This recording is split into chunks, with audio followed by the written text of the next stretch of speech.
Do you want to earn practically unlimited free cruises from Royal Caribbean, Carnival, Princess, and more? I've got 5 tips for you and 1 cheat code that pretty much guarantee never-ending free cruises for 2 in your inbox. Let's go.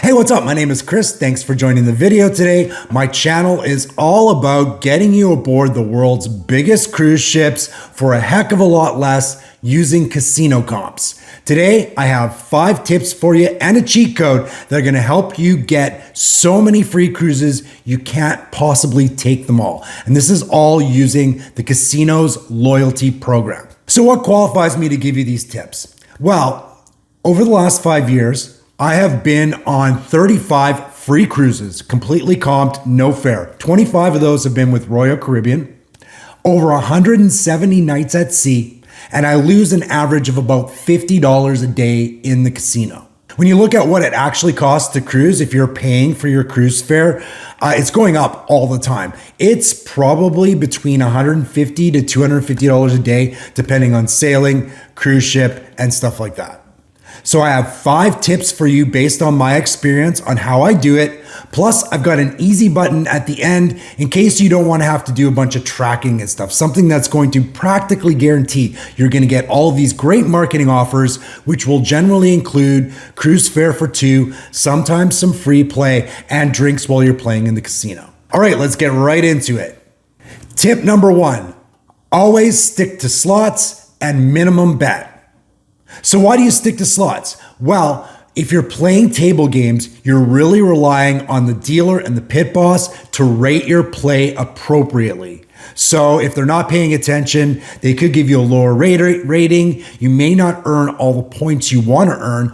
Plus, the bets on table games, as you know, are much higher. So if you have a bad string of luck, you can really burn through your bankroll, especially if you have a lower bankroll like me. My budget, generally speaking, is $100 a day in the casino because you're gonna have your ups and your downs. So that's what I budget for. If you're playing table games, $100 budget probably isn't gonna get you too far, especially if, like I said, you run into a string of bad luck. With slots, you're guaranteed to have every penny that you put through that machine tracked appropriately. Of course, as long as you're logged into the machine, either having your CPass card in the machine or with a tap, make sure that you are tapped into the machine. The reason you minimum bet, which would be anything from about 39 cents that I've seen at the low end to about $1. And I would say the average for all of the machines would be about 70 cents, is because you know with minimum bet, you aren't risking a lot and burning through that bankroll quickly. Sure, if you bet more, you have a chance to win more, but you also have the chance to go through your bankroll really quickly, not having a lot of time played in the casino, which is a key for these marketing offers, which means either you're gonna blow your budget or you're not gonna have enough played in order to earn these marketing offers. So stick to minimum bet. Number 2, move around. Okay, so this is the big one. I have seen multiple YouTube channels, especially recently, saying that you should not move around the casino. So that means, like play for 10 minutes on this machine, play 25 minutes on this machine, because it's gonna break your sessions up into micro sessions, and the casino is going to somehow downgrade your ADT based off of that. I don't know where these channels are getting this information from, but I can assure you, I am a nomadic gambler. This is exactly how I played in the past, and this is exactly how I play today. It's a big key in how I try to keep my bankroll going, because if I play a machine and it seems cold, I know this is all random number generators. You could have a turn of luck on a dime, but you've been there, you've played a machine and it's really not giving you line hits. It's not giving you bonuses. It's just basically draining your bankroll. If I get on a machine and I feel like I'm not getting line hits, I get up and move to the next machine. If I have a machine where I'm trying to hit the bonus and it's just not hitting and I'm not getting those line hits to give me more ammo, I get up, move on to another machine. If I play a machine and I hit a bonus, I win $80, $100, something like that, I get up and I move on. Now I know technically speaking, every spin is a new spin It's a random number generator. You could potentially sit at a machine, just one machine, and play. But when I do that, in my experience over the last 5 years, that's when I get into trouble and that's when I lose a lot of money. So be nomadic, move around, have fun. Do not worry that moving around is going to negatively impact your ADT and then by extension, your marketing offers. It's simply not true. Find lower volatility slots. So I've had this conversation on my YouTube channel comments before. People will say a machine that I identify as being lower volatility is not low volatility. Well, unfortunately, especially when it comes to cruise ships, they don't really have a lot of low volatility machines, like traditionally low volatility machines. Some that you may consider to be lower volatility would be video poker, if you know how to play video poker, and the old 3-reel style games with no added bonuses, none of the revamps or the add-on games, just the base games. Those would be your best bet for low volatility. What I mean by low volatility is lower volatility. So these would traditionally be like mid volatility machines, because most of the machines that you're going to play in a cruise ship casino are going to be mid to high volatility. So how do you identify these machines? Well, I have a bunch of videos on my channel of the slots I recommend you play and avoid. These videos are sometimes just bias-based. I've just had luck on some of the machines. But generally speaking, the more I play a machine, the more I understand how it's paying back over time. And that's what you want.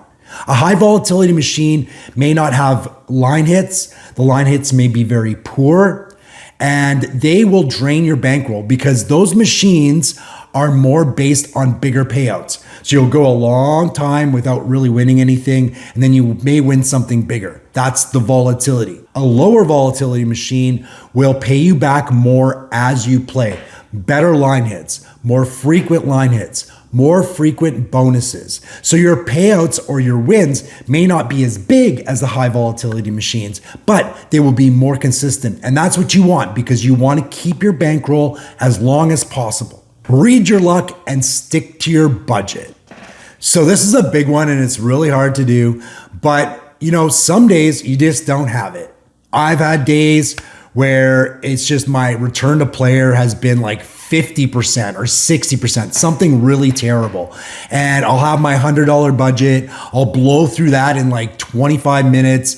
I'll dip into my, next day's budget, and it's just not happening for me. So in those cases, I'll often just get up, go to the casino bar, have a couple drinks, people watch, visit with my friends, maybe leave, go have a bite to eat, catch a show, do something different. Sometimes you just have to cut your losses. One thing to keep in mind is all of this is an average over your cruise. So the time you spend in the casino, you want to average about 2.5 hours of active play. That doesn't have to be 2.5 hours by a clock every day. It could be 3 hours one day, 2 hours another day. Get your average. Think of it that way. I recommend you have a budget, if you're following my method and you want to spend less and earn these comps, of about $100 a day. You can set your budget as a daily hard stop budget if you don't trust yourself. I have $100 today. I spend it, too bad. Tomorrow's going to be a day where I'll do better. Or you can consider it as your whole sailing budget and maybe rob Peter to pay Paul a little bit as you go and hope that you have a couple of big wins to get you back to where you need to be. Completely up to you, depending on how disciplined you feel you are. I use the second method. If I'm going on a 7-night, I've got a $700 budget. Sometimes I'll go, the first day might not be great. I might end up going $250 into that budget, hoping that over the cruise, I'll have some better nights and actually get some of that budget back. What you don't want to do is you don't want to go hog wild and absolutely obliterate your budget, because now these comps that you're earning, they're not really a value. You're just prepaying for your next cruise. And number 5, this is one that I mentioned earlier. You need to aim for about 2.5 hours actively playing on the slots every day. Your time spent playing on average is a huge factor in ADT, or average daily theoretical. which is the house advantage, or what the house expects to take as a percentage of your bet over time. Your bet level, how much you're betting per hour, and your time spent playing. That is a big component of it. A prime example is, let's say you have a $100 a day budget, and you take that $100 a day, you go to a high limit machine, and you bet $100 on one spin. And you do that 7 days in a row. Your time spent playing is going to be very, very low. It's going to be maybe, 5 or 6 minutes for the entire cruise. That is going to kill your ADT. Even though you have played through $700, and even if you've won or lost, that is not enough for the casino to think your play warrants another free cruise.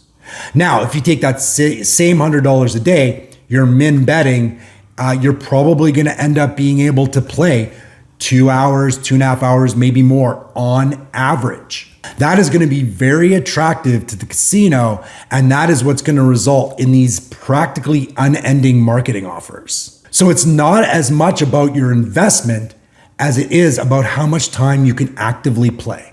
All right. I promised you like kind of an easy button or a bonus tip. This is one, if you don't want to be bothered, like how long have I been playing? Am I been doing good enough? How much have I put in? All of that kind of stuff.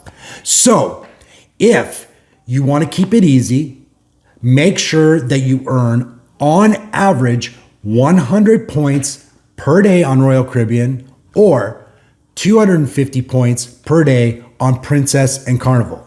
That's because Royal is $5 a point on slot machines, and Carnival and Princess are $2 a point on slot machines. This is going to give you a coin in of $500 a day. So that's, your investment plus how many times you rebet based on what your payback is. So overall, you will have bet $500 through that machine. That's not your investment. That's how much you've bet. If you do this on average over your entire cruise, whether it be a 3-night, a 4-night, a 7-night, you are almost guaranteed to have unlimited marketing offers.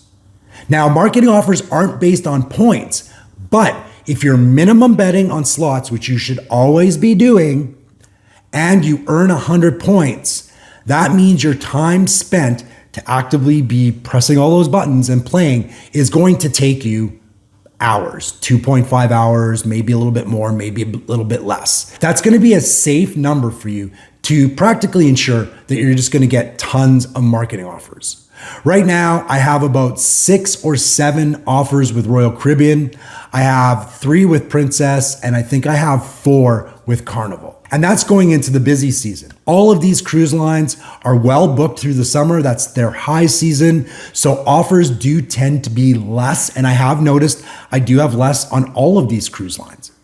But when I continue to play, I will see my offers increase not only in volume, but in quality as we go into the hurricane season, back to school, when it gets a bit quieter in the cruise industry. You're going to start seeing, instead of just interiors, you're getting interiors on newer ships. You're maybe getting some ocean views, maybe a balcony. You might be getting some free play. So that's when you're going to start seeing better offers. One thing you do need to keep in mind though, is generally speaking, this method is not going to get you the best offers. So for Royal, they use a number system. The last 2 numbers denote the quality of the offer. So with Royal Caribbean, you're probably going to get mostly 0.7s and maybe some 0.6s. If you're more successful and you manage to earn more points or you play more in the casino, you might get the odd 0.5, which I tend to do when I have some big wins and I play a bit more. So if you're okay with interiors, maybe not the best newest ships, then you're going to do very well with this method. How do you play? What do you recommend? I know a lot of people go for things like instant certificates, which obviously can get way more expensive because you're looking at, $800 as the entry barrier for most of these instant certificates, which might get you a couple of cruises for 2, a lot of buy one, get ones. But then you can move up to, your $1,200 certificate, $1,500 and up for there. And then the value gets better as you go. But those get quite expensive. You can expect on average, if you're having average luck, to spend $1 per point. So, a $1,200 certificate is going to cost you $1,200. That's why I don't go for instant certificates, because the marketing offers are a heck of a lot cheaper. All right, what's up next? So next week, I'm on Jewel of the Seas. I'm on a back-to-back. The first half, I'll be working while I'm cruising. The second half, I'll be with Jesselyn, my best cruise buddy and travel agent. We're gonna have a series of videos coming out from Jewel of the Seas. I've never been on Jewel before. I know I don't hear the best about it, but hey, I'll be at sea, so I'll be pretty excited. Also, this is gonna start my series, Prime for 2027. I'm gonna chronicle how I play and how long it takes me to get to Prime for 2027, free tier award cruise, free drinks anytime I'm in the casino, and other perks as well, like discounts on Wi-Fi. I will break down how much it's cost me to get to Prime for 2027 and whether it's a value or not. If you want to make sure you know when all the next videos come out, make sure you're subscribed and click the notification bell. And if you found this video helpful, I'd really appreciate a like and maybe a comment. As always, thank you so much for watching.